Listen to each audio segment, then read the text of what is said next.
তিনি আমাদেরকে সহজেই নাজাতের লক্ষ্যে তার পক্ষ থেকে একটি কিতাব নাজিল করে আমাদেরকে পথ দেখিয়েছেন এবং তার বিধিবিধানগুলো কিভাবে সুষ্ঠুভাবে পালন করা যায় তা একজন রাসূলের মাধ্যমে দেখিয়ে দিয়েছেন। যে আল্লাহ আমাদেরকে বিভিন্ন রকমের ইবাদতের মধ্য দিয়ে, আমাদের সময়ের মাঝে বরকত দিয়ে আমাদের নেকি বৃদ্ধি করার উপায় করেছেন, আমাদের পাপ মিটে যাওয়ার ব্যবস্থা করেছেন, আমরা সেই সত্তার প্রশংসা করি, আমরা বলি আলহামদুলিল্লাহ। সালাতু ওয়াস সালাম প্রিয় নবী মুহাম্মদুর রাসূলুল্লাহ সাল্লাল্লাহু আলাইহি ওয়াসাল্লামের প্রতি, যার মাধ্যমে আমরা এই কল্যাণকর দিন পেয়েছি, যিনি আমাদেরকে শিখিয়েছেন কিভাবে দিনের উপরে অটুট থাকা যায়, কিভাবে সমাজের ফিতনা থেকে নিজেকে মুক্ত রাখা যায়, যিনি আমাদেরকে শিখিয়েছেন কিভাবে আল্লাহ সুবহানাহু ওয়া তাআলার আনুগত্য করা লাগে, কিভাবে এই সমাজকে শৃঙ্খলাবদ্ধ করা যায়, তিনি তার ব্যক্তি জীবনে আমল করে সেগুলোকে দেখিয়ে গেছেন। এবং আমাদেরকে বলা হয়েছে আমরা যদি তার জীবনকে অনুসরণ করি তাহলে আমরা হেদায়েত প্রাপ্ত হব। আমরা সে রাসূলের প্রতি সালাত এবং সালাম পাঠ করি যাকে আমাদের উপরে হেদায়েত স্বরূপ প্রেরণ করা হয়েছে। আমরা বলি আল্লাহুম্মা সাল্লি ওয়া সাল্লিম ওয়া বারিক আলা নবিয়িকা মুহাম্মদ। আজকের এই খুতবা এটা হজের পর প্রথম খুতবা। আল্লাহ সুবহানাহু ওয়া তাআলা তিনি আমাদের উপরে যে ইসলাম ফরজ করেছেন, ইসলামের যে রুকনগুলো আছে এগুলো প্রত্যেকটা ইবাদতের সাথে সম্পর্কযুক্ত। 5 ওয়াক্ত সালাত, অর্থ সম্পদ হলে যাকাত, হজ করা এবং রমজান মাসের সিয়াম পালন করা। ইসলামের এই রুকনগুলো আল্লাহ সুবহানাহু ওয়া তাআলা বছরে একবার পুরা করে থাকেন। এ বছরের হজের মধ্য দিয়ে ইসলামের সেই 5টি রুকন পুরা হয়েছে। ওই সমস্ত ব্যক্তি মুসলিম যারা আছেন, যে নিজে মুসলিম, 5 ওয়াক্ত সালাত আদায় করেন, অর্থ সম্পত্তির মালিক হয়েছেন, হজও করে নিয়েছেন, যাকাতও দিয়েছেন, এ রমজান মাসের সিয়ামও পালন করেছেন, আপনি অনুভব হয়তো করেননি, কিন্তু একবার লক্ষ্য করে দেখেন আপনি হলেন সেই ব্যক্তি যেই ব্যক্তি এই বছর ইসলামটাকে প্রতিষ্ঠিত করে দেখিয়েছেন। কারণ আল্লাহ সুবহানাহু ওয়া তাআলার দিন বছরে একবার পূর্ণ হয়। কারা সেই পূর্ণ দিনকে পূর্ণ করেছে, কারা ইসলামের দিনটাকে নিজের জীবনে, ব্যক্তি জীবনে, পরিবারের মধ্যে প্রতিষ্ঠিত করেছে, তারা হলো সেই ব্যক্তি যারা এই কাজগুলোতে অংশ নিতে পেরেছে। এজন্য এটা অবশ্যই প্রশংসনীয় একটা ব্যাপার। আল্লাহ সুবহানাহু ওয়া তাআলার শুকরিয়া আদায় করা উচিত, কারণ এই তৌফিক আল্লাহ সুবহানাহু ওয়া তাআলা সবাইকে দেয় না, তবে যাদেরকে দিয়েছেন আমাদেরকে তাদের অন্তর্ভুক্ত করেছেন, তাই আমরা আল্লাহর প্রশংসা করি, আমরা বলি আলহামদুলিল্লাহ। এই হজের মধ্য দিয়ে এই বছরের সব রকমের ব্যস্ততা পার হয়ে গেছে। রমজানও চলে গেছে, হজ নেই, কুরবানিও শেষ, বছর এখন শেষের পথে। আগামী রমজান পর্যন্ত আর তেমন কোনো সিজনাল ইবাদত আমাদের কাছে আসবে না, শুধুমাত্র মুহররমের একটা সিয়াম বাকি আছে। এই লম্বা সময় আমাদের মধ্যে একটু একঘেয়েমি চলে আসতে পারে, একটা অনীহা, একটা ঘাটতি, একটা গাফিলতি চলে আসতে পারে। এখন আমাদেরকে দেখতে হবে মূল ইবাদতগুলোর পরে এমন কোন কাজ আছে যেই কাজের মধ্যে লেগে থাকলে আমরা কল্যাণের উপরে থাকতে পারবো, আমরা আল্লাহর পথের উপরে টিকে থাকতে পারবো, সেটা আমাদেরকে দেখতে হবে। আর আমরা কোরআন হাদিস থেকে যেটা দেখতে পাচ্ছি, কোরআনে বেশ কিছু আয়াত এবং হাদিসে সেই দিকে ইঙ্গিত করা হয়েছে। আল্লাহ সুবহানাহু ওয়া তাআলার সুন্নাহ আদর্শ হলো তিনি আমাদেরকে পথ প্রদর্শন করে থাকেন এবং তিনি আমাদেরকে গাইড করেছেন যে কিভাবে ব্যস্ত থাকা যায়, কিভাবে নিজেকে ইবাদতের মাঝে থাকা যায়। এর জন্য আল্লাহর পক্ষ থেকে আমাদেরকে আদেশ করা হয়েছে আমরা যেন আল্লাহ সুবহানাহু ওয়া তাআলাকে সব সময় স্মরণ রাখি, মানে আল্লাহর জিকির। যখন 5 ওয়াক্ত সালাত শেষ হয়ে যাবে, যখন রমজান মাসের সিয়াম শেষ হয়ে গেছে, যখন একজন ব্যক্তি হজের মতন ইবাদত পর্যন্ত পূর্ণ করে ফেলবে, তাদের মতো ব্যক্তিদেরকে আল্লাহ সুবহানাহু ওয়া তাআলা বলেছেন এবার তুমি আল্লাহকে অধিক মাত্রায় স্মরণ রাখো। কারণ এই সময়টাতে শয়তান আপনাকে বিভ্রান্ত করতে পারে, যার ফলে আল্লাহ সুবহানাহু ওয়া তাআলা আমাদেরকে পৃথক একটা ইবাদতের আদেশ করেছেন এবং সেই ইবাদতটাকে বলা হয়েছে এটা হলো সব থেকে বড় ব্যাপার। আল্লাহর জিকির, আল্লাহ জিকরুল্লাহি আকবার। আল্লাহ কোরআনের একটা আয়াতে বলেছেন আল্লাহর জিকিরটাই হচ্ছে সবচেয়ে বড়। আর আল্লাহকে স্মরণ করার জন্যই আমরা কিন্তু জুমার সালাতে এসে থাকি। আল্লাহকে স্মরণ করার জন্যই 5 ওয়াক্ত সালাত, যেখানে আল্লাহ সুবহানাহু ওয়া তাআলা মুসা আলাইহিস সালামকে এই কথাটাই বলেছিলেন, যেটা আপনি সূরা তাহাতে পাবেন। তিনি কি বলেছেন? আকিমিস সালাতা লিযিকরি, তুমি আমার স্মরণার্থেই তুমি সালাত আদায় করো। এবং রাসূলুল্লাহ সাল্লাল্লাহু আলাইহি ওয়াসাল্লাম তিনি তার ব্যক্তি জীবনে দেখিয়েছেন যে আল্লাহকে স্মরণ করার মতো সব থেকে বড় ইবাদত হচ্ছে 5 ওয়াক্ত সালাত এবং অন্যান্য সময় যখন তখন নামাজে দাঁড়িয়ে যাওয়া। এটা হচ্ছে উত্তম জিকির। কোরআন তেলাওয়াত করা, বসে বসে তাসবিহ তাহলিল করা, আল্লাহকে নিয়ে ভাবা, মৃত্যুকে নিয়ে ভাবা, এগুলো হচ্ছে জিকিরের অন্তর্ভুক্ত। আর এগুলো যার মাঝে সবচেয়ে বেশি প্রাধান্য পাবে সেই ব্যক্তি দুনিয়ার ফিতনা থেকে বাঁচতে পারবে। তার মধ্যে একঘেয়েমি আসবে না, তার মধ্যে আল্লাহ তার মাঝে সম্পর্ক ছিন্ন হয়ে যাবে না। কিন্তু যারা সিজনাল ইবাদত করে, শুধু জুমার সালাত উপস্থিত হয়, শুধু ঈদের সালাত করেছে, ওই শুধু কুরবানিটাই দেখিয়ে করেছে, তাদের সাথে আল্লাহ সুবহানাহু ওয়া তাআলার মূলত ওই রকমের সম্পর্ক নাই, যেটা 5 ওয়াক্ত সালাত যারা করে তাদের সাথে যেভাবে আল্লাহর সম্পর্ক রয়েছে। তো এই জন্য আল্লাহ সুবহানাহু ওয়া তাআলা আমাদেরকে পৃথকভাবে আদেশ করেছেন যে তোমরা আল্লাহ সুবহানাহু ওয়া তাআলার জিকির করো। আসুন 2-1টা আয়াত আমি আপনাকে দেখাই। বিশেষ করে আল্লাহ সুবহানাহু ওয়া তাআলা হজের মতো ব্যস্ততম কাজ যখন পূর্ণ হয়ে যাবে, আল্লাহ তাদেরকে বলেছেন তোমরা মূল কাজ শেষ করে ফেলেছ, এখন আর বসে থাকবে না, এখন অন্য কিছু নিয়ে ব্যস্ত থাকবে না, এখন মূলত তোমার প্রধান কাজ হলো তুমি আল্লাহর জিকির করো। কোরআনে আল্লাহ সুবহানাহু ওয়া তাআলা সূরা বাকারা 2 নম্বর সূরার 200 নম্বর আয়াতে আল্লাহ সুবহানাহু ওয়া তাআলা বলেছেন ফাইজা কাদাইতুম মানাসিকাকুম ফাযকুরুল্লাহা কাযিকরিকুম আবাআকুম আও আশাদ্দা যিকরা। এই আয়াতের শানে নজুল বা প্রেক্ষাপট যেটা দেখতে পেলাম, ইসলাম আসার আগেও মক্কার মুশরিকরা, মক্কার লোকেরা হজ কি জিনিসটা জানতো। আল্লাহ সুবহানাহু ওয়া তাআলার জন্য তারাও হজ করত, যদিও তারা পুতুল পূজারী ছিল, কিন্তু হজ করত। এই হজের আনুষ্ঠানিকতার মধ্যে তারা একটা সময় এসে তারা তাদের বাপদাদাদের বরত্ব কীর্তন করত।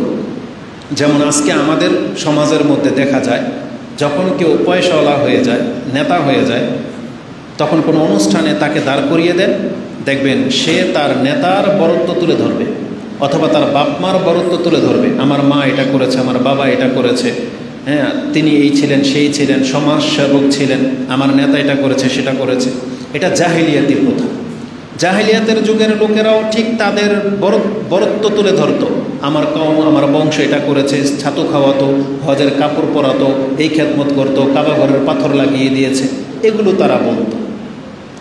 আর কাবিলার ব্যাপার যখন হতো তখন যার যার নেতাদের প্রশংসা তারা করত। কিন্তু আল্লাহ সুবহানাহু ওয়া তাআলা সেই কথাটাকে ঘুরিয়ে দিয়েছেন ইসলামের মাধ্যমে, যে এখন আমি আল্লাহ তোমাদেরকে হেদায়েত দিয়ে দিয়েছি, তোমরা আল্লাহকে চিনতে পেরেছো, আল্লাহর প্রতি ঈমান এনেছো, আল্লাহর জন্য এখানে হজে এসেছো। এখন এখানে তোমার বাপদাদার আর কীর্তন চলবে না। এখন সেই জাহিলিয়াতের মতো তোমাদের কে কত বড় কোটিপতি এই হজের মাঠে মিনাতে এসে তাঁবুর ভিতরে এগুলো নিয়ে চর্চা করবে, কে কি ব্যবসা করতে, কার কতটা যোগ্যতা, এগুলো নিয়ে আলোচনা করার জায়গা এটা না। কেন বললাম? কারণ আপনারা হয়তো জানেন, যারা হজ করেছেন বা হজের বিধিবিধান জানেন, 10 তারিখে সবচেয়ে গুরুত্বপূর্ণ কাজ, বড় জামারাতে পাথর মারতে হয়, তাওয়াফ করতে হয়, পারলে সাই করতে হয়, অথবা মাথার চুল মণ্ডন করতে হয়, সেদিন কুরবানি করতে হয়। এই কাজগুলো যারা করে ফেলে 11, 12, 13 তারিখ তাদের আর মেজর কোনো কাজ থাকে না। শুধুমাত্র ওই 3 জামারাতে 7টা করে কঙ্কর মারতে হয়, এটাই হচ্ছে ইবাদত। 5 ওয়াক্ত সালাত পড়বে আর 7টা করে কঙ্কর মারবে, হজের কাজ এটাই। আর বাকি সময় তারা কি করবে? ওই যে বসে বসে, তখন মানুষের স্বভাব এটা, মানুষ চুপ করে বসে থাকতে পারে না, এক জায়গায় থাকলেই বিভিন্ন বিষয় নিয়ে কথাবার্তা বলে। তখন আল্লাহ বলেছেন এখন যেহেতু হজের মূল কাজ শেষ, এখন আর কোনো বিষয় নিয়ে তোমাদের কথা বলা উচিত না। আল্লাহ তোমাদেরকে হেদায়েত করেছেন, পুতুল পূজারী থেকে তাওহীদবাদী বানিয়েছেন, হজের মতো ইবাদতের তোমাদেরকে তৌফিক দিয়েছেন। এখন আবার তোমরা সেই বাপদাদারই জিকির করবে, চলবে না। এজন্য বলা হয়েছে ওযকুরুল্লাহ, তোমরা আল্লাহকে স্মরণ করো, কাযিকরিকুম আবাআকুম, যেভাবে ইতিপূর্বে তোমরা তোমাদের বাপদাদাদের স্মরণ করতে, এখন ওইভাবে তাদেরকে বাদ দিয়ে আল্লাহকে স্মরণ করো। আও আশাদ্দা যিকরা, যখন ব্যাপারটা হচ্ছে আল্লাহর, তখন আল্লাহ বলেছেন না শুধু বাপদাদাদের মতো হলে চলবে না, এখন সব থেকে বেশি আল্লাহকে স্মরণ তোমাদেরকে করতে হবে। এর তাফসিরে আরেকটা কথা বলা হয়েছে, একজন বাচ্চা পোলাপান যখন সে তার বাপমার কাছে কতটা মুখাপেক্ষী, কতটা অসহায়, কিছু হলেই সে বাপ মাকে ডাকে, তাই না? বাচ্চার জ্বর আসবে, মাকে ডাকতে থাকবে। বাচ্চার কিছু প্রয়োজন হবে, বাবাকে মাকে ডাকতে থাকবে। কিছুক্ষণ পর পরে তার বাপ মায়ের প্রয়োজন হয়। আল্লাহ সুবহানাহু ওয়া তাআলা যেন এটাই বলেছেন, তোমরা যারা আমার ইবাদত করতেছো, যারা হজের মূল আনুষ্ঠানিকতা তোমার শেষ হয়ে গেছে, এখন যেভাবে তোমরা প্রয়োজনে তোমার বাপ মাকে ডাকো, তার চাইতে বেশি তুমি আল্লাহকে ডাকো। তার মানে আমাদের জীবনের কত প্রয়োজন। আমরা হয়তো সবাই বড় হয়ে গেছি, ইনকামও করি, কিন্তু আমরা সবাই জানি আমাদের কত ঘাটতি, আমাদের দুর্বলতা সবাই জানি। যেই জিনিসগুলো আল্লাহ ছাড়া কেউ আমাদেরকে পুরা করতে পারবে না। এই জন্য আল্লাহ বলেছেন, উযকুরুল্লাহা কাযিকরিকুম আবাআকুম আও আশাদ্দা যিকরা, যেহেতু তোমার প্রয়োজন আছে, অতএব তুমি আল্লাহকে অধিক মাত্রায় স্মরণ করো। এই আয়াতের মধ্যে আরও কিছু কথা আছে, এই প্রেক্ষাপটটা পুরো আপনি বুঝতে পারবেন। কি আছে? অমিনান নাসি মাইয়াকুল, তারা এই হজের ময়দানে গিয়ে আল্লাহর কাছে কি চাইতো? মাইয়াকুল রাব্বানা আতিনা ফিদ দুনিয়া, আল্লাহ আমাদেরকে দুনিয়া দান করো। তার মানে আল্লাহ তোমার ইবাদত করে ফেলেছি, তুমি আমাকে সন্তান দাও। আমি বিয়ে করতে পারি না, আমাকে বিয়ে করার ব্যবস্থা করে দাও। আমার মেয়েটার বিয়ে হওয়ার ব্যবস্থা করে দাও। আমার ব্যবসায় বরকত দাও। ওই হজের মাঠে আরাফায় কালা পাথরকে ধরে, কাবা ঘরকে ধরে কিন্তু বহু মানুষকে আমরা এই দোয়াগুলো করতে দেখেছি। এখন নেটের যুগ তো, আশ্চর্যের ব্যাপার হলো এতদিন এটা গোপনে ছিল, তারা আল্লাহর কাছে এগুলোই চাইতো। কিন্তু আল্লাহ সুবহানাহু ওয়া তাআলা কোরআনে যে বলেছেন, ওমিনান নাসি মাইয়াকুলু রাব্বানা আতিনা ফিদ দুনিয়া, কিছু মানুষ আছে যারা শুধু দুনিয়া চায়, এটা আল্লাহ আমাদেরকে কোরআনে জানিয়েছে, কিন্তু আমরা জানতাম না।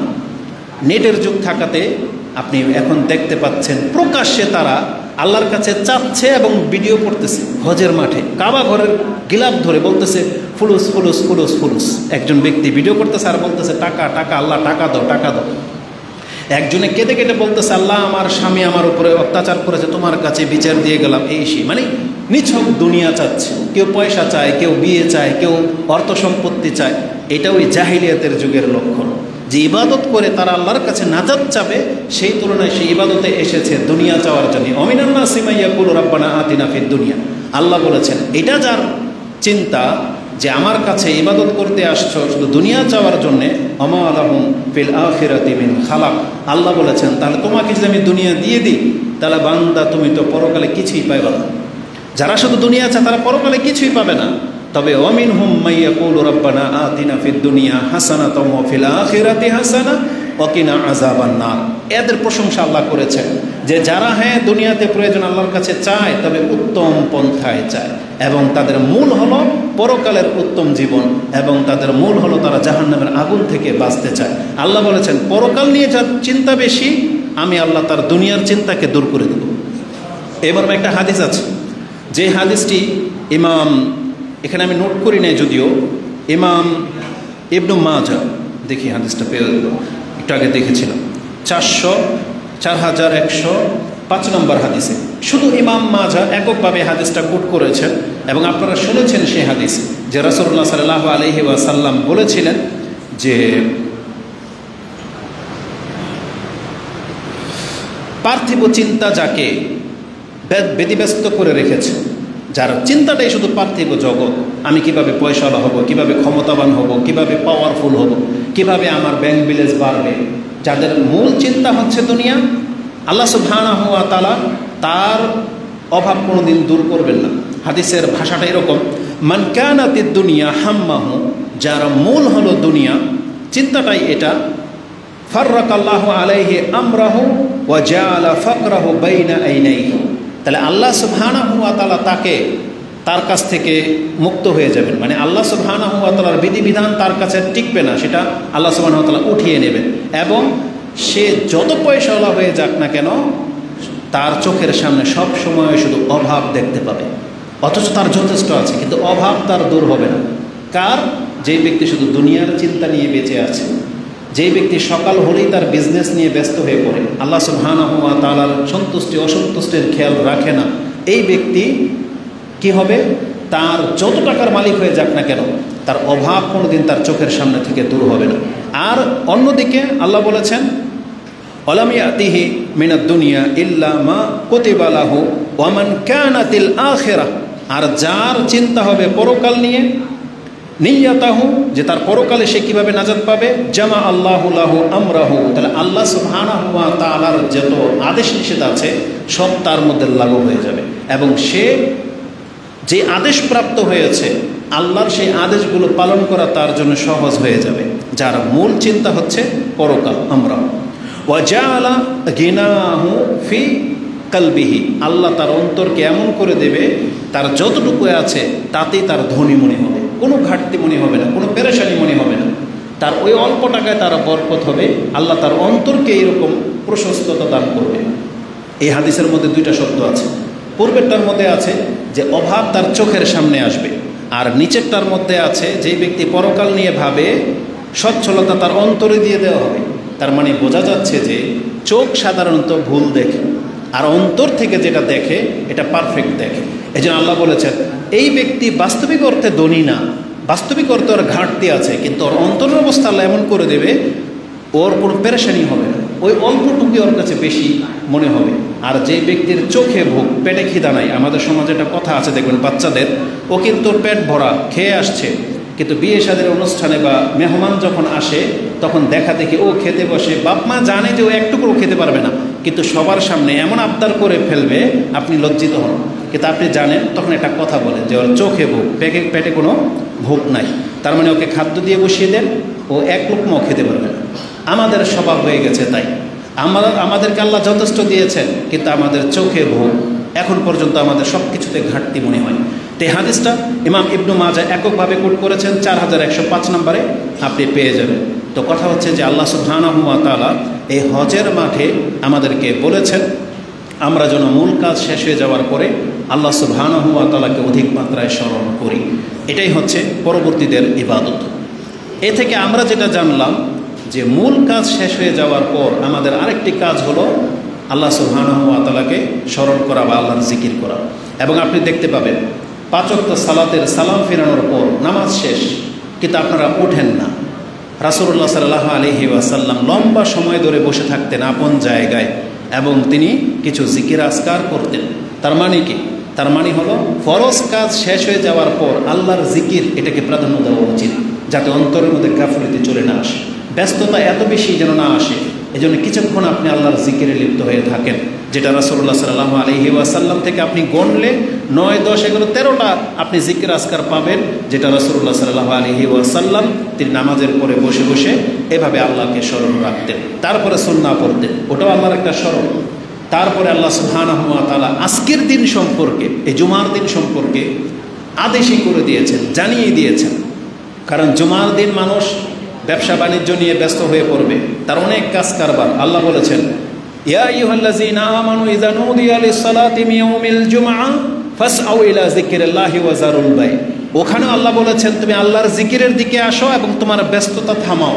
যেহেতু আল্লাহর আদেশে আপনি ব্যস্ততা থামিয়ে দিয়ে মসজিদে চলে আসছেন আল্লাহর জিকিরের উদ্দেশ্যে, তারপরে আল্লাহর ইহসান দেখেন।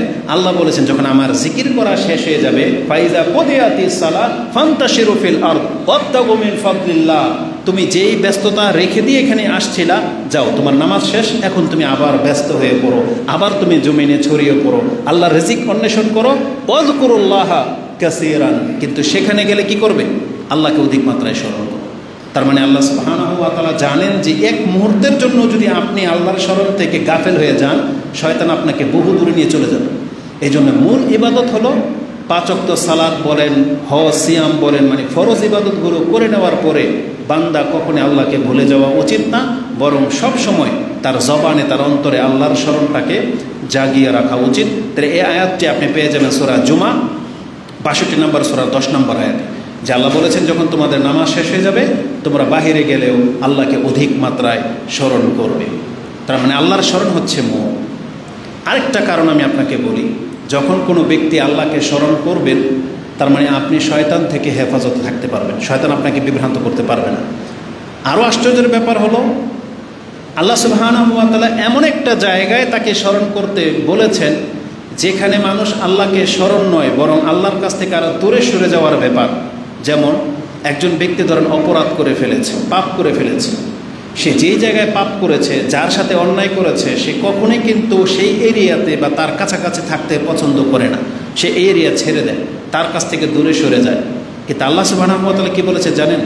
আমার বান্দাদের মধ্যে যারা পাপ করে ফেলেছো বা পাপের অবস্থানে আছো, তোমার বাঁচার উপায় হলো তুমি আল্লাহকে স্মরণ করো। আল্লাহ পাপীদেরকে বলতেছেন তুমি আল্লাহকে স্মরণ করো। অথচ আমরা পাপী, উচিত ছিল আল্লাহর কাছ থেকে দূরে সরে যাওয়া। এটা এমন একটা পয়েন্ট, আপনি জেনে নেন, পৃথিবীর অধিকাংশ মুসলিমকে গুমরাহ করেছে শয়তান এই জায়গাটাতে। কোনো একটা মুসলিমের যদি সামান্য একটু ভুল অপরাধ হয়ে যায়, ছোট্ট একটা পাপ হয়ে যায়, তখন শয়তান ওকে ওয়াসওয়াসা দেয়, তুই তো পাপী, আল্লাহ সুবহানাহু ওয়া তাআলা কি তোর কথা শুনবে?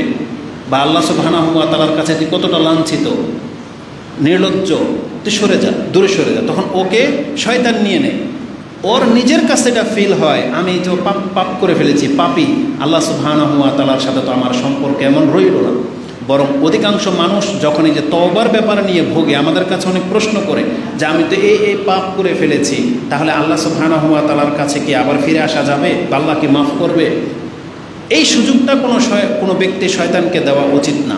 বরং আল্লাহ সুবহানাহু ওয়া তাআলা আমাদেরকে নিজে থেকে জানিয়েছেন, আমার বান্দাদের মধ্য থেকে যখন কোনো অপরাধ হয়ে যাবে, তারা যেন আল্লাহর কাছ থেকে দূরে সরে না যায়, বরং আল্লাহকে যেন স্মরণ করে।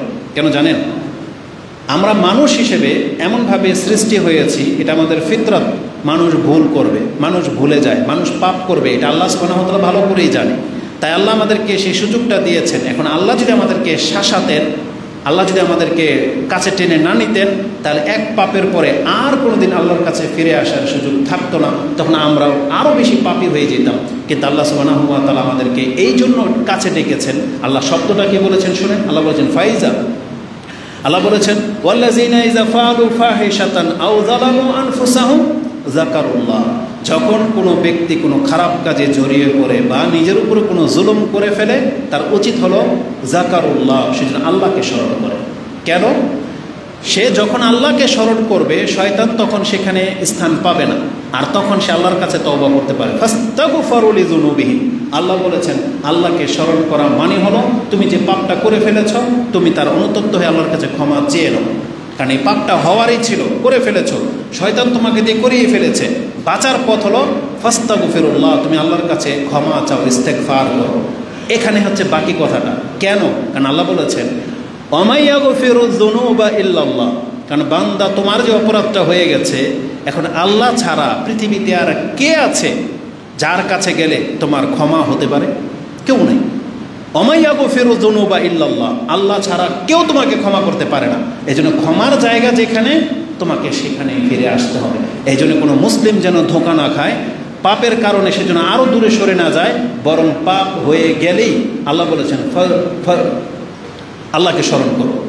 ইযা ফাআলু ফাহিশাতান আও যালামু আনফুসাহুম যাকারুল্লাহ, তুমি আল্লাহকে স্মরণ করো এবং তুমি তোমার পাপের জন্য আল্লাহর কাছে ক্ষমা চাও। কারণ আল্লাহ ছাড়া তোমাকে কেউ ক্ষমা করতে পারবে না। তা আল্লাহ সুবহানাহু ওয়া তাআলার স্মরণ মানুষকে পাপ থেকে বাঁচিয়ে রাখতে পারে, এবং আল্লাহর স্মরণে মানুষকে হিংস্রতা থেকে, লোভ থেকে, হিংসা বিদ্বেষ থেকে বাঁচাতে পারে, বিরত রাখতে পারে। এজন্য আল্লাহর জিকির অত্যন্ত জরুরি। আল্লাহকে ভুলে গেলে যে কোনো ধরনের পাপ মানুষের মাঝে হতে পারে। এটা ছিল আল্লাহ সুবহানাহু ওয়া তাআলাকে স্মরণ করার মূল ব্যাপার।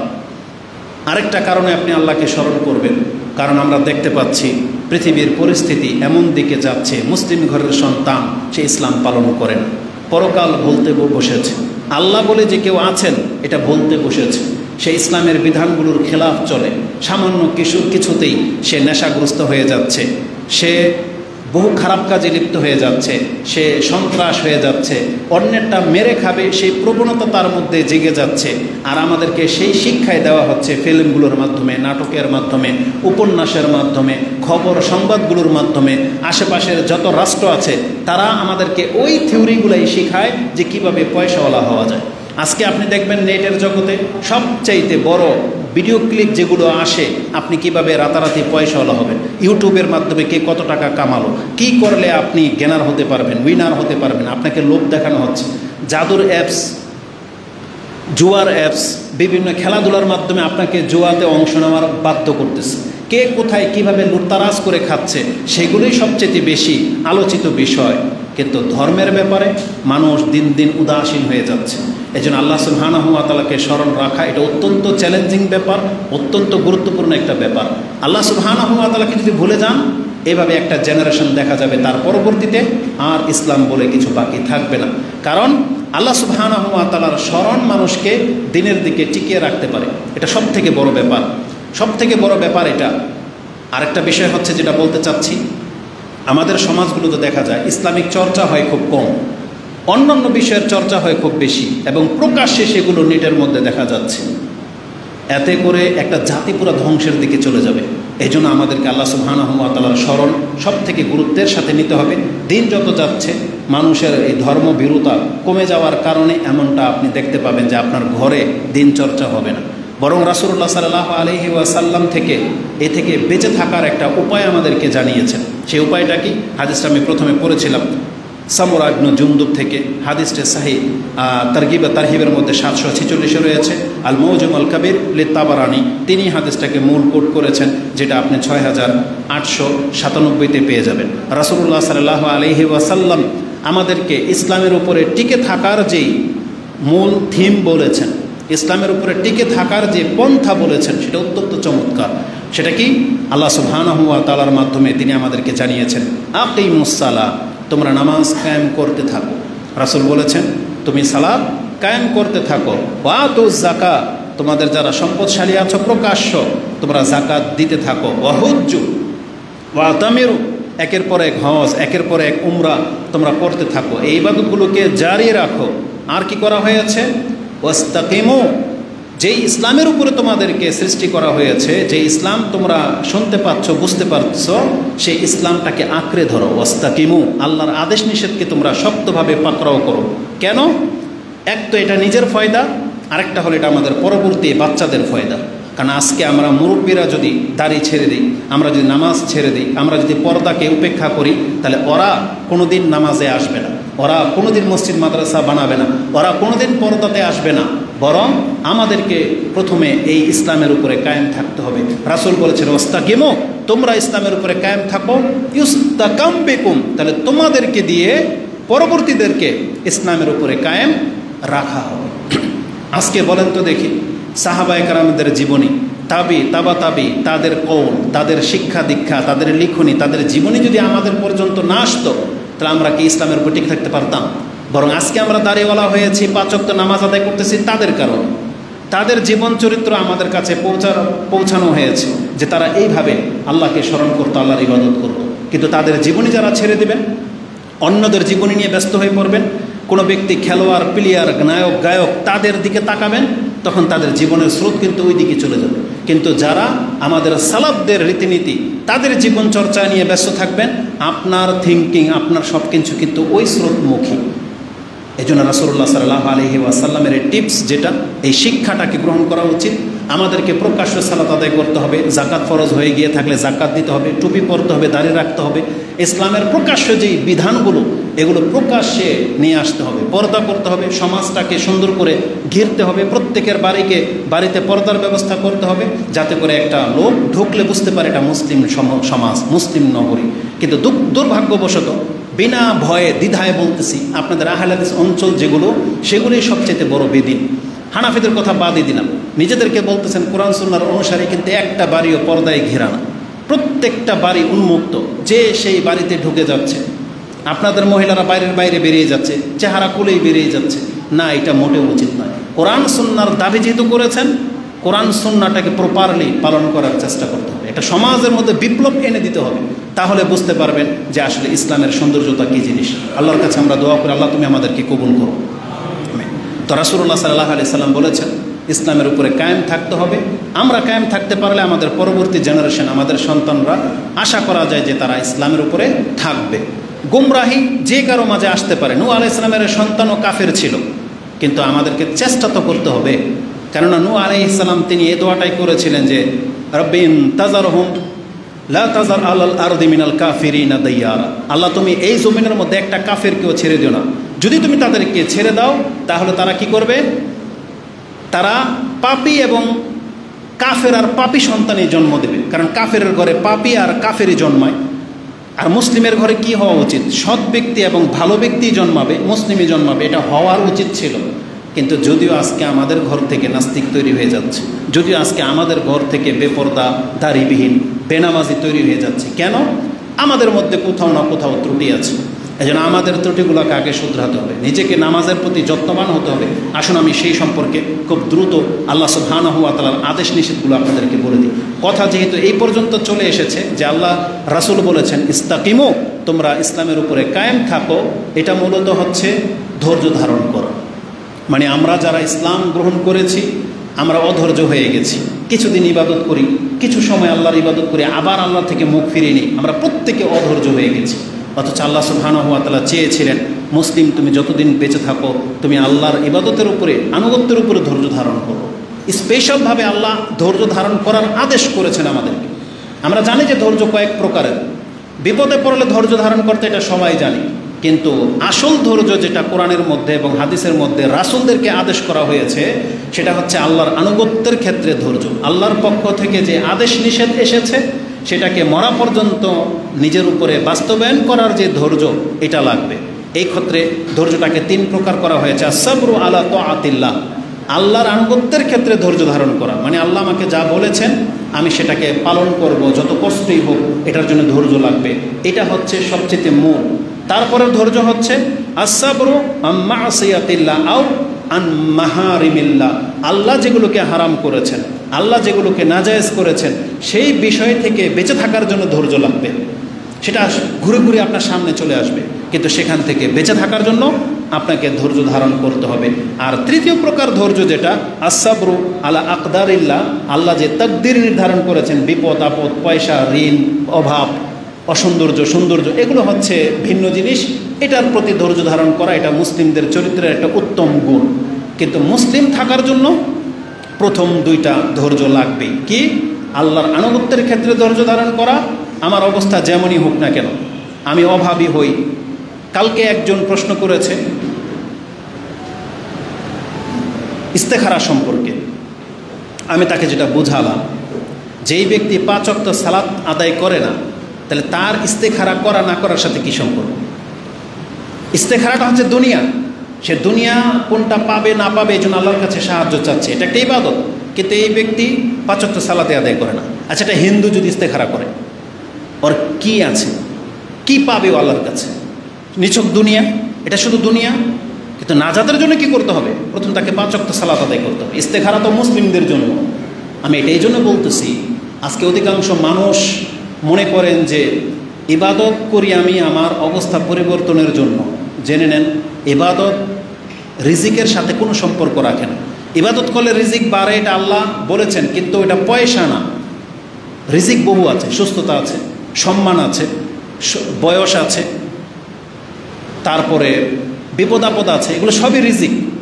ইবাদত করলে আপনি হয়তো বিপদ মুক্ত থাকবেন, কিন্তু আপনি শুধু দেখতে পাচ্ছেন যে আমি তো পয়সাওয়ালা হইতে পারতেছি না, কিন্তু আপনি যে বিপদ মুক্ত, আপনি যে সুস্থ, আপনি যে সম্মানিত, সেগুলোকে আপনি দেখতে কেন পাচ্ছেন না? কত পয়সাওয়ালা আছে অসম্মানিত, কত পয়সাওয়ালাও আছে ইমার্জেন্সি গেট দিয়ে আপনি ঢোকেন, দেখতে পাবেন নিথর দেহ পড়ে আছে।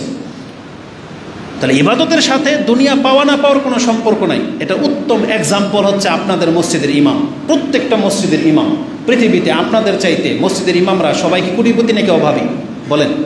প্রত্যেকটা মসজিদের ইমাম সমাজের মানুষের চাইতে বেশি পয়সাওয়ালা নাকি সমাজের মানুষের চাইতে পয়সা কম? তাহলে মসজিদের ইমাম 5 ওয়াক্ত সালাত আদায় করে, তাহলে 5 ওয়াক্ত সালাত আদায় করা যদি টাকা পয়সার মালিক হওয়ার সাবাব হতো, তাহলে আমি তো মনে করি পৃথিবীর মধ্যে সবচেয়ে কোটিপতি থাকতো এই মসজিদের ইমাম, তাই না? এবং যারা এই যে প্রথম কাতারে 5 ওয়াক্ত নামাজ পড়েন তারা সবচেয়ে বেশি কোটিপতি হতেন।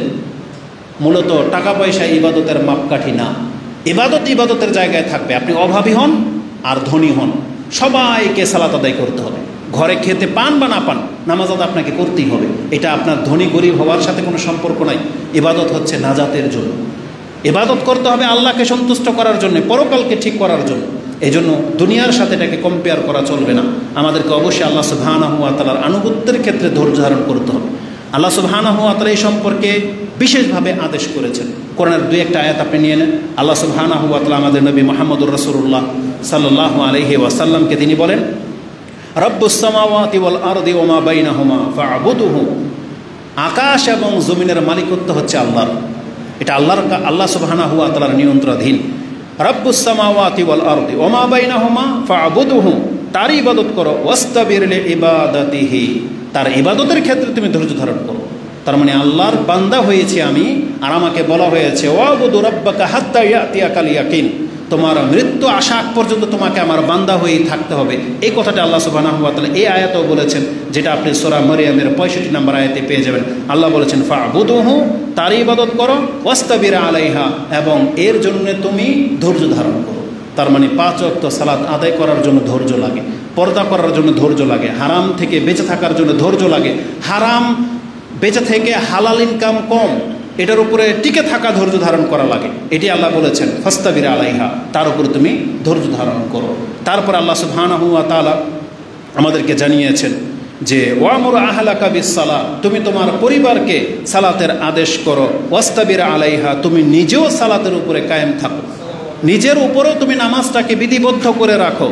তারপর আল্লাহ সুবহানাহু ওয়া তাআলা বলেছেন ওয়াস্তাবির আলাইহা লা নাসআলুকা রিজকান, আমি তো আল্লাহ তোমাদেরকে সৃষ্টি করেছি তোমাদের কাছ থেকে রিজিক পাওয়ার জন্য না, বরং আল্লাহ সুবহানাহু ওয়া তাআলা বলেছেন নাহনু নারযুকুক, বরং আমি আল্লাহ তোমাদেরকে রিজিক দিয়ে থাকি। তবে এটার জন্য ইবাদত না, রিজিক আলাদা আসে। আল্লাহ কেন ইবাদত করতে বলেছেন? ওয়াল আকিবাতু লিত্তাকওয়া, আল্লাহ বলেছেন মূলত শেষ পরিণাম হবে আল্লাহ বিরোধীর জন্য। রিজিকের কথাটার পরে কিন্তু আল্লাহ এটা বলেছেন। আল্লাহ বলছেন তুমি রিজিকের জন্য চিন্তা করতেছো, নাহনু নারযুকুক, আমি তো তোমাদেরকে রিজিক দিয়ে থাকি, তবে পরিণাম ভালো করতে চাইলে তোমাকে সালাত আদায় করতে হবে, তুমি রিজিক কম পাওয়ার বেশি পাও। ওয়াল আকিবাতু লিত্তাকওয়া, আল্লাহ বলেছেন তাকওয়াবানদের জন্য শেষ পরিণতি। রাসূলুল্লাহ সাল্লাল্লাহু আলাইহি সাল্লামকে আল্লাহ এই কথাই বলেছেন যে তুমি রাতে উঠে কিয়াম করো, হতে পারে আসা আইয়াজআলাল্লাহু, সূরা বনী ইসরাঈলে দেখে নেবেন 78 নম্বর আয়াতে আল্লাহ বলেছেন তুমি সালাত আদায় করো, হতে পারে আল্লাহ তোমাকে মাকামে মাহমুদ দান করে দেবে। সূরা দোহার মধ্যে আছে আল্লাহ বলেছেন তোমার জন্য ইহকালের চাইতে পরকাল শ্রেষ্ঠ। এ কথাগুলো আল্লাহ সুবহানাহু ওয়া তাআলা বলেছেন।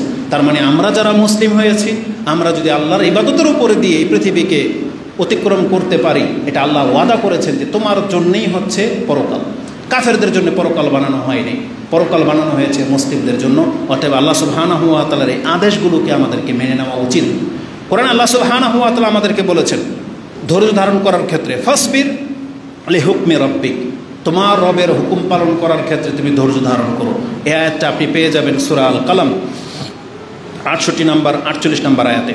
এবং আল্লাহ বলেছেন ফাসবির লিহুকমি রাব্বিকা ওয়ালা তুতি' মিনহুম আসিমান আও কাফুরা, তুমি কাফের এবং বিরুদ্ধাচরণকারীদের অনুসরণ করো না, বরং আল্লাহর আদেশ পালন করার ক্ষেত্রে তুমি ধৈর্য ধারণ করো, যেটা আপনি সূরা আল ইনসান 76 নম্বর সূরার 24 নম্বর আয়াতে পাবেন।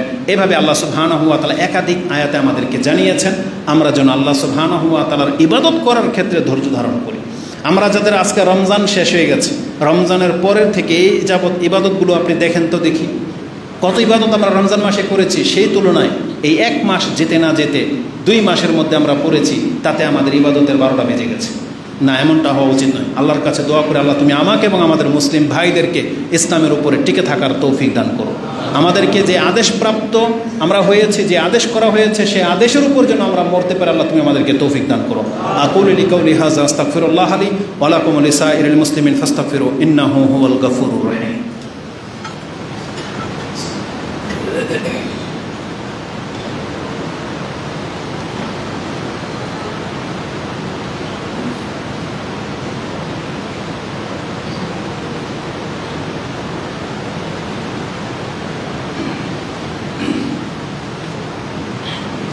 আলহামদুলিল্লাহি রাব্বিল আলামিন ওয়াসসালাতু ওয়াসসালামু আলা আশরাফিল আমবিয়াই ওয়াল মুরসালিন নবিয়িনা মুহাম্মাদিন ওয়া আলা আলিহি ওয়া সাহবিহি আজমাইন ওয়া বাদ। আজকের খুতবার মধ্যে আরেকটা কথা আমি আপনাদেরকে স্মরণ করিয়ে দিতে চাই, সেটা হচ্ছে যতটুকু সম্ভব ইসলামের উপরে টিকে থাকার চেষ্টা করেন, যেটা ছিল পুরো খুতবার খোলাস। কেন জানেন? আপনি ফাসাদকারী হয়েন না। আমাদের সমাজের 3 ক্যাটাগরির মানুষ আমরা দেখতে পাচ্ছি। এক, তারা শুধু ইসলামকে উপেক্ষাই করে নাই, বরং ইসলামকে ধ্বংস করার মতো ভিন্ন যে কাজগুলো আছে তারা সেগুলোতে অভ্যস্ত, সেগুলো চর্চা করে সেই দিকে মানুষকে ডাকে। ধরে নেন সমকামিতা, ইসলামে চরম হারাম, এক তো আমি আর আপনি করি না, কিন্তু এক শ্রেণীর মানুষ আছে তারা নিজেরাও করে এবং এটাকে বাড়ানোর জন্য তারা প্রচেষ্টায় লেগে আছে। প্রেম প্রীতির যে বিষয়টা, স্কুল কলেজের টিচার ছাত্রছাত্রী যারা আছে, যারা করে তারা নিজেদেরকে পাপী মনে করতেছে, কিন্তু এক শ্রেণীর আছে তারা এটাকে পাপ তো নাই, বরং এটাকেই সবচেয়ে ভালো কিছু হিসেবে পেশ করে দিচ্ছে। সুদের প্রচলন, যারা খান না বেঁচে আছেন আলহামদুলিল্লাহ, আবার কেউ আছে যারা খায় কিন্তু লুকিয়ে খায়, প্রকাশ করতে ভয় পায়, লজ্জা পায় যে আমাকে সুদখোর বলা হবে বা কিছু, সে সুদ শব্দটাই উচ্চারণ করতে রাজি না। কিন্তু এক শ্রেণীর মানুষ আছে যারা এটাকেই প্রতিষ্ঠিত করতে চাচ্ছে। এইভাবে ইসলামের যতগুলো বিধিবিধান আছে আপনি দেখেন, একজন আছে যে হত্যা করা, তার দ্বারা কোনো ব্যক্তি হত্যা হয়ে যাবে, সে নিজেকে কোনোদিন প্রকাশ করবে না যে আমি কাউকে হত্যা করেছি। কিন্তু এক শ্রেণীর মানুষ আছে যারা প্রকাশ্যে হত্যা করে এবং সেই দিকে মানুষকে ডাকে। যেমনি গণতন্ত্র, কেউ আছে যে নিজেদের আত্মীয়তার রক্তের সম্পর্ক করার কারণে নেতাদের আগে পিছে হাঁটেন কিন্তু নিজেকে প্রকাশ করেন না। আবার কেউ আছে গণতন্ত্রের জন্য জীবন দিয়ে দিচ্ছে। আমি যেটা আপনাদেরকে বোঝাতে চেয়েছি, ইসলামের উপরে টিকে থাকার চেষ্টা করেন, ইসলামের পক্ষে থাকেন, ইসলামের বিপক্ষে কোনোদিন নিজেকে পেশ করেন না, ফাসাদকারী হয়েন না। একটা আপনি আল্লাহর কাছে অপরাধী, ক্ষমা চাইবেন, আল্লাহ আমার ত্রুটি, এটা হচ্ছে, কিন্তু আপনি যদি ইসলামের বিপক্ষের কারো হন তাহলে মুসিবত হয়ে যাবে। এই সম্পর্কে আল্লাহ সুবহানাহু ওয়া তাআলা আমাদেরকে শিক্ষা দিয়েছেন। মূসা আলাইহিস সালাম তিনি যখন আল্লাহর সাথে 40 দিনের জন্য কথোপকথনের জন্য চলে গেলেন তুর পাহাড়ে, তার স্থলাভিষিক্ত তার ভাইকে তার বনী ইসরাইলের দায়িত্ব দিয়ে গিয়েছিলেন এবং ওই সময় তিনি একটা নসিহা করেছিলেন তার ভাইকে। মূসা আলাইহিস সালাম তিনি তার ভাইকে বলেছিলেন, ওয়াকালা মূসা লি আখিহি হারুন, হারুনকে বলেছিলেন, উখলুফলি ফি কওমি, আমার পরিবর্তে তুমি আমার কওমের স্থলাভিষিক্ত হও। এবং যে নসিহা তাকে করেছিলেন তিনি বলেছিলেন, ওয়াসলিহ ওয়ালা তাত্তাবি সাবিলাল মুফসিদিন, তুমি ইসলাহ করবে, সংশোধনের রাস্তা অবলম্বন করবে। তুমি এখন নেতা হয়েছ, তুমি কিন্তু এই ফাসাদকারীদের রীতিনীতি অবলম্বন করবে না। তার মানে আমাদের সমাজের যারা ভালো ব্যক্তিরা আছেন, আপনি নেতা হয়ে যাবেন, আপনি ফেরাউনের পথ অবলম্বন করেন না, আপনি মূসা আলাইহিস সালামের পথ ধরেন, সুলাইমান আলাইহিস সালামের পথ ধরেন, দাউদ আলাইহিস সালামের পথ ধরেন, আমাদের মুসলিমদের যত শাসক আছে ওমর রাদিয়াল্লাহু তাআলা, আবু বকর, তাদের পথ ধরেন, কিন্তু আপনি ফেরাউনের পথ ধরেন না। ঠিক মূসা আলাইহিস সালাম তার ভাইকে এই কথাটাই বলেছিলেন, ওয়াসলিহ, তুমি ইসলাহ করবে, ওয়ালা তাত্তাবি সাবিলাল মুফসিদিন, পয়সাওয়ালারা যেগুলো করে, ক্ষমতাবানরা যেগুলো করে, তুমি সেই পথ অবলম্বন করো না, ফাসাদকারী হইও না। কারণ সমাজে ইসলামের উপর বিপর্যস্ত হয়ে যাচ্ছে কিছু নেতাদের কারণে, কিছু পয়সাওয়ালাদের কারণে। আজকে আপনার সমাজের মাত্র কয়েকজন যুবক পোলাপান মিলে ঈদের নামে, আনন্দের নামে ড্যাক্সিট বাজিয়ে আনন্দ ফুর্তি করবে, পুরো এলাকার ঘুমবাসীকে হারাম করে দিচ্ছে, আর আপনারা চুপ করে বসে থাকবেন না, এটা হওয়ার না। ওই আমি যুবকদেরকে বলতে চাচ্ছি যারা এই কাজটা করে, তুমি ফাসাদকারী হয়ে না। আপনার সমাজের মানুষ এগুলো কোনোদিন পছন্দ করে না যে আপনি একটা সরকারি খাল বন্ধ করে দিয়ে মাছ চাষ করেন আর বাকি মানুষ সব মাহরুম হয়ে যাবে। আপনি রাস্তা বন্ধ করে দিয়ে আপনার অনুষ্ঠান করবেন, হাত্তাকি যদি ওয়াজ মাহফিল হয় তাও আমরা নিন্দা জানাই যে রাস্তা বন্ধ করে দিয়ে মিটিং মিছিল তো দূরের কথা, ওয়াজ করাও জায়েজ নেই।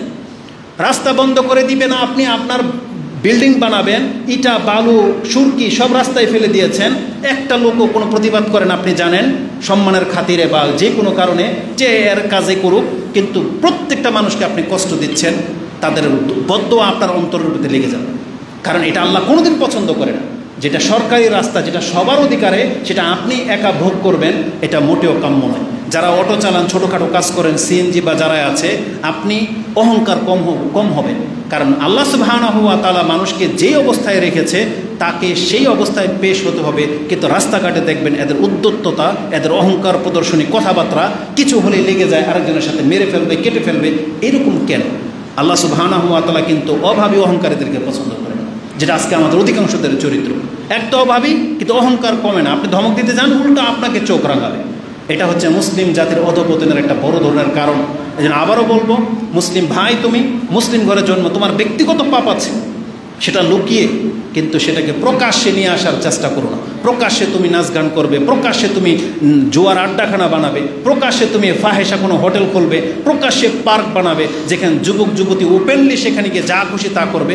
এই ফাসাদগুলো ইসলামে মোটেও কাম্য নয়। কারণ আমরা নেট খুলে দেখতে পাচ্ছি কিছু মানুষ টাকা কামানোর নামে, মুসলিম যুবক, মুসলিম মহিলারা সে টিকটকের নামে ওপেন ফাহেসা, মহিলাদের যেখানে সেখানে হাত দিয়ে ভিডিও করে, যেই কোনো ভাষা, আলফাল ভাষা ব্যবহার করে, কত নোংরামি শব্দ আছে সেগুলো প্রকাশ করে দিয়ে টিকটকের মধ্যে নেমে গেছে। এটা কেন হয়েছে? এটা হচ্ছে ফাসাদ। এই জমিনের মধ্যে আল্লাহ ফাসাদ সৃষ্টি করতে নিষেধ করেছেন। যেগুলো ছিল ইউরোপিয়ানদের কালচার, ওরা ওদের এই দেশের মধ্যে টিকটক বানাতে গেলে এই ধরনের ফাজলামো উলঙ্গ হয়ে যায়, কাপড় খুলে দেয়, মহিলাদের গায়ে হাত দেয়। এটা মুসলিম সমাজে কিভাবে ঢুকে যাচ্ছে, কিন্তু কোনো প্রতিকার নাই, কোনো প্রতিবাদ নেই। এটা মোটেও কাম্য নয়। এই জন্য ভদ্র ভাষায় বললাম, যারা নাজাত চায় তারা অন্তত ফাসাদকারী যেন না হয়। কোরআনে আল্লাহ সুবহানাহু ওয়া তাআলা আমাদেরকে বলেছেন, ওয়ালা তুফসিদু ফিল আরদি বাদা ইসলাহিহা ওয়াদউহু খাউফা ওয়া তামা। দেখো তোমরা সমাজের মধ্যে একটা মুসলিম সোসাইটি যেখানে বসবাস করে সেখানে তুমি ফাসাদকারী হয়েও না, এমন কোনো পাপ তুমি জাগিয়ে দিও না যেটা ইতিপূর্বে তোমার সমাজে ছিল না। আর আল্লাহকে বলা হয়েছে, আল্লাহ বলেছেন যে তুমি ভয়ে এবং আল্লাহর কাছে প্রত্যাশার সাথে আল্লাহকে ডাকো, ওয়াদউহু খাউফা ওয়া তামা। এবং আল্লাহ সুবহানাহু ওয়া তাআলা আমাদেরকে বলেছেন, ইন্না রাহমাতাল্লাহি কারীবুম মিনাল মুহসিনিন। নিশ্চয়ই যারা সৎ কাজ করে আল্লাহর রহমত তারা খুব শীঘ্রই প্রাপ্ত হবে। যে আয়াতটি আপনি সূরা আরাফ 56 নম্বর আয়াতে পেয়ে যাবেন। সর্বশেষ হাদিস আজকের জন্য আমরা আমাদের মুসলিম ভাইদেরকে বলবো, যারা হয়তো এতদিন পাপে ছিলেন, তওবা করে ফিরে এসেছেন, দাড়ি রেখে নিয়েছেন, সালাত আদায় করেন, আপনি আর ওই জাহিলিয়াতের দিকে ফিরে যেয়েন না। আমাদের মা বোনদেরকে বলবো, পর্দা করে নেন, জাহিলিয়াতের দিকে ফিরে যেয়েন না। আল্লাহ সুবহানাহু ওয়া তাআলা আমাদের অন্তরের মালিক। রাসূলুল্লাহ সাল্লাল্লাহু আলাইহি সাল্লাম বলেছেন, ঈমানের একটা স্বাদ আছে, মান কুন্না ফীহি ওয়াজাদা হালাওয়াতাল ঈমান সালাসাতুন। 3টা গুণ যার অন্তরে থাকবে সেই ব্যক্তি ঈমানের স্বাদ পাবে। সেটা কি? আল্লাহ রাসূল সাল্লাল্লাহু আলাইহি সাল্লাম বলেছেন, আইয়াকুন আল্লাহু ওয়া রাসূলুহু আহাব্বু ইলাইহি মিম্মা সিওয়াহুমা। আপনার জীবনে সবচেয়ে বেশি আপনি প্রাধান্য দিবেন আল্লাহকে এবং তার রাসূল সাল্লাল্লাহু আলাইহি ওয়াসাল্লামকে। মানে আল্লাহ এবং তার রাসূলকে আমাকে সবথেকে বেশি ভালোবাসতে হবে। আর যে ব্যক্তি আল্লাহ এবং তার রাসূলকে ভালোবাসে, তার কথাবার্তায়, তার চেহারা, তার পোশাক অবশ্যই আল্লাহ ওয়ালাই হইতে হবে। ভিতরে যা আছে এটা তো প্রকাশ করার বিষয় না, সেটা আল্লাহ দেখবে, কিন্তু বাহ্যিকভাবে আমাদেরকে আল্লাহ ওয়ালা হতে হবে এবং দোয়া করতে হবে, আল্লাহ আমি লেবাসে যা আমার ভিতরে যেন তাই থাকে। এটা হচ্ছে ঈমানের একটা দাবি। দ্বিতীয় গুণ হচ্ছে ওয়া আইয়ুহিব্বুল মারআ ইল্লা লিল্লাহি তাআলা। সে যদি কোনো ব্যক্তিকে ভালোবাসে সেটা দুনিয়ার কোনো স্বার্থে না, বরং আল্লাহর স্বার্থে হতে হবে, আল্লাহর সন্তুষ্টির জন্য হতে হবে। এবং তৃতীয় যেই গুণটা, এটা আজকে আমাদের সবার জন্য, আমি এবং আমাদের সবার জন্য, সেটা হচ্ছে রাসূলুল্লাহ সাল্লাল্লাহু আলাইহি সাল্লাম বলেছেন, আইয়াকরাহ আইয়াউদা ফিল কুফর কামা ইয়াকরাহ আইয়ুকযাফা ফিন নার। একজন ব্যক্তি জাহান্নামের কিনারা বা আগুনের কিনারায় দাঁড়িয়ে আছে, সে পড়ে যাওয়াটা যেমন ঘৃণা করে, ঠিক কুফরি বাতিল পথে ফিরে যাওয়াটাকে একজন মুসলিম ওই রকমের ঘৃণা করবে। যার অন্তরে এরকম ঘৃণা জন্মে যাবে সেই ব্যক্তি মূলত ঈমানের স্বাদ পাবে। একজন নেশাখোর, জর্দা, সিগারেট, তামাক এগুলোর সাথে জড়িত, এখন সে একদিন তওবা করে নিল যার খাবো না, কিছুদিন পরে আবার সে সিগারেট খাবে, আবার সে জর্দা খাবে, আবার সে হারাম লিপ্ত হবে, তাহলে সে ঈমান বোঝে নাই। রাসূল কি বলেছেন? সে এখন আগুনে পড়ে যাওয়াটাকে যতটা ঘৃণা করে, এই সিগারেট আবার হাতে তুলে নেওয়াটাকে ওই রকম ঘৃণা করবে। এই ব্যক্তির অন্তরের মধ্যে ঈমান স্বাদ পাবে। যেই ব্যক্তি খারাপই সব কিছু ছেড়ে দিয়েছে, সেই ব্যক্তি ইসলাম ধরে নিয়েছেন, দাড়ি রেখে নিয়েছেন, আবার আপনি এমন একটা টার্ন আসলো, আপনি আবার সেই দিকে ফিরে যাবেন, তার মানে আপনার মধ্যে ঈমান বাসা বাঁধে নাই, মুনাফিকের চরিত্র আছে। যেটা আমি দুনিয়াবে একটা এক্সাম্পল দিয়ে দেখাই। এই বাংলার জমিনে যারা গণতন্ত্র করে, এতদিন আমলিক ছিল, আমলিক ধরা খেয়েছে, সে এখন ঘুরে বিএনপির দিকে ঘুরে গেছে, আবার বিএনপি ধরা খাবে, আরেকটা দল ধরে নেবে। এই যে রূপ পাল্টায়, ঈমানের ক্ষেত্রে এটা কইরেন না। ঈমানের মতো রাখতে হবে। আমি তওবা করে আল্লাহর রাস্তা ধরে নিয়েছি, আমার লস হোক না লাভ হোক, আমি আল্লাহর পথ ছাড়ব না। এটা প্রত্যেকটা মুসলিমের হতে হবে। আল্লাহ তুমি আমাকে এবং আমাদের মুসলিম ভাইদেরকে কবুল করো, আমাদেরকে তওবা করে তোমার রাস্তা ধরে নেওয়ার তৌফিক দান করো। একবার যখন আল্লাহ তুমি আমাদেরকে হেদায়েত করে দিয়েছো, রব্বানা লা তুযিগ কুলুবানা বা'দা ইয হাদাইতানা ওয়া হাব লানা মিন লাদুনকা রাহমা ইন্নাকা আনতাল ওয়াহ্হাব। আল্লাহুম্মা মুসাররিফাল